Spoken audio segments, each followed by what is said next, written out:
Allez, maintenant on va parler des superbes nouveautés de l'éditeur de code de la version 2025.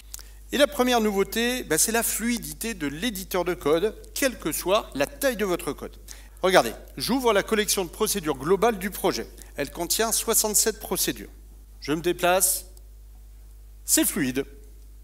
Allez, moi je continue avec une autre nouveauté. En version 2025, le code est encore plus lisible grâce au filet d'indentation. Alors regardez ce traitement, le traitement très particulier sur les commandes. Il y a plein de si, alors, sinon et de pour tout imbriqués. Et bien en version 2025, l'éditeur de code vous affiche un petit filet qui aide à bien voir où commence et où finit chaque bloc de code. Et en plus, vous le voyez, le filet est plus gras pour le bloc qui contient le curseur. Tiens, d'ailleurs, je profite qu'il y a des lignes qui sont plus larges que l'écran pour vous montrer un nouveau raccourci clavier de l'éditeur de code, majuscule plus roulette, pour scroller en horizontal. Il y en a deux autres que je voulais vous montrer. Alors le premier, c'est le CTRL-D. Manu, le CTRL-D, il n'est pas nouveau. Regarde, il duplique la ligne en cours. Alors oui, c'est vrai, mais il y a une nouveauté quand même. Regardez, sur cette ligne, justement, moi, je veux mettre 2 RC dans la construction du compte rendu. Bien, je sélectionne RC+, CTRL-D, et voilà. En version 2025, si vous faites une sélection, CTRL-D, ça duplique uniquement la sélection. Et puis le second raccourci clavier que je voulais vous présenter, c'est le déplacement rapide au début d'un bloc de code. Alors regardez, je place le curseur au fin fond des blocs imbriqués, et je fais CTRL chapeau. Chapeau, c'est l'accent circonflexe. Le curseur se déplace au début du bloc dans lequel il est positionné, donc sur le si. Et puis ça marche en cascade, bien sûr. CTRL chapeau, le curseur il remonte au début du bloc supérieur, donc le pour tout, et ainsi de suite. Et puis bien sûr, vous pouvez rajouter Shift, et ça vous place en bas du bloc. Alors je vous rappelle aussi que tous les raccourcis clavier de l'environnement sont personnalisables depuis les options ici, personnaliser les raccourcis clavier. Vous avez peut-être remarqué une autre nouveauté, c'est les en-têtes épinglées.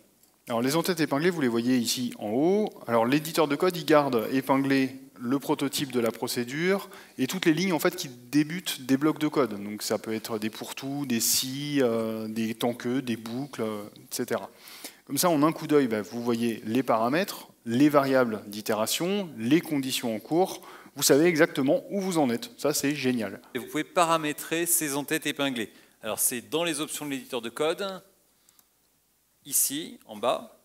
Voilà. Donc vous pouvez choisir le nombre de lignes que vous voulez voir épinglées. Si vous voulez voir épinglés plutôt les premiers blocs ou plutôt les derniers, tout ça, moi j'aime beaucoup parce que je vais m'en servir tous les jours. Un autre point que vous allez aimer, et qui va vous servir tous les jours, c'est la nouvelle complétion. Alors regardez, je veux accéder à la variable ma-clé Google. Donc je commence à taper ma-c.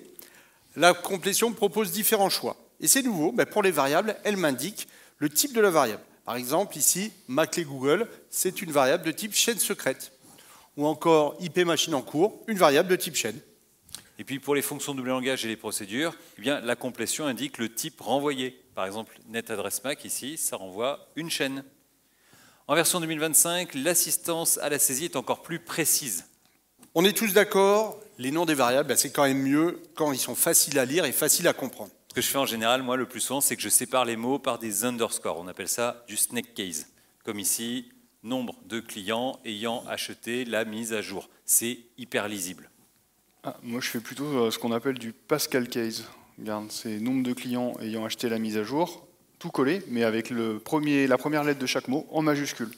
Bon, ce qu'il y a de bien de toute façon en version 2025, c'est que vous passez facilement d'une norme à l'autre. C'est clic droit, refactoring, Pascal case vers snake case ou snake case vers Pascal case. Et ensuite, WinDev renomme automatiquement les utilisations. La dernière nouveauté de l'éditeur de code qu'on a choisi de vous présenter aujourd'hui, c'est le multicurseur.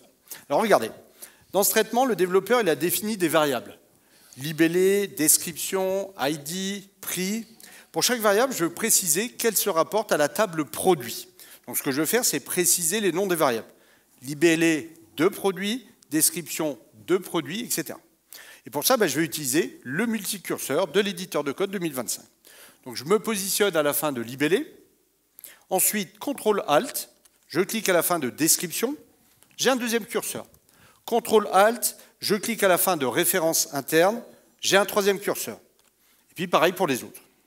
Et maintenant, je saisis de produit. Et voilà, j'ai modifié en une fois les noms de toutes les variables. Je sauve, Le renommage automatique se déclenche. Je valide et WinDev renomme toutes les utilisations. On le sait tous, quand on écrit du code, on finit toujours par débugger du code. Et puis même quand on n'en écrit pas, on finit toujours par débugger celui des autres. Alors bien sûr, WinDev, WebDev et WinDev Mobile, ils sont fournis avec un puissant débuggeur, facile d'emploi. Vous débuguez tout, les applications Windows et Linux, en local ou à distance, les sites web, même le code navigateur, les applis iOS en utilisant WMDev, les applis Android en connectant directement le smartphone au PC. Et d'ailleurs, en version 2025, le débugage d'appli Android est encore plus facile. Cette version, elle supporte maintenant les points d'arrêt dans les procédures internes. Les points d'arrêt dans les procédures qui ont des automatismes associés. Le débugger pour Android affiche maintenant les traces, les erreurs et les exceptions directement dans l'environnement, dans le volet du débugger. L'affichage des types avancés a été amélioré dans de nombreux cas. Et puis, vous pouvez enfin utiliser la fonctionnalité exécuter jusqu'au curseur. Et c'est pas tout. Le débugger 2025, mais c'est aussi le déclenchement automatique de l'ATR quand vous débuguez une application qui contient des threads. Alors, l'ATR, je vous le rappelle, c'est l'analyseur temps réel. Il vous présente en temps réel les durées d'exécution de vos traitements. En multithread, l'ATR, c'est indispensable pour détecter les ralentissements et les blocages. En version 2025, l'ATR se déclenche automatiquement. Toujours sur le débugage des threads, vous pouvez maintenant figer un ou plusieurs threads. Ça facilite aussi énormément le débugage. L'éditeur de code et le débugger, c'est des outils indispensables. Leur version 2025, elle vous apporte des nouveautés dont vous ne pourrez plus vous passer.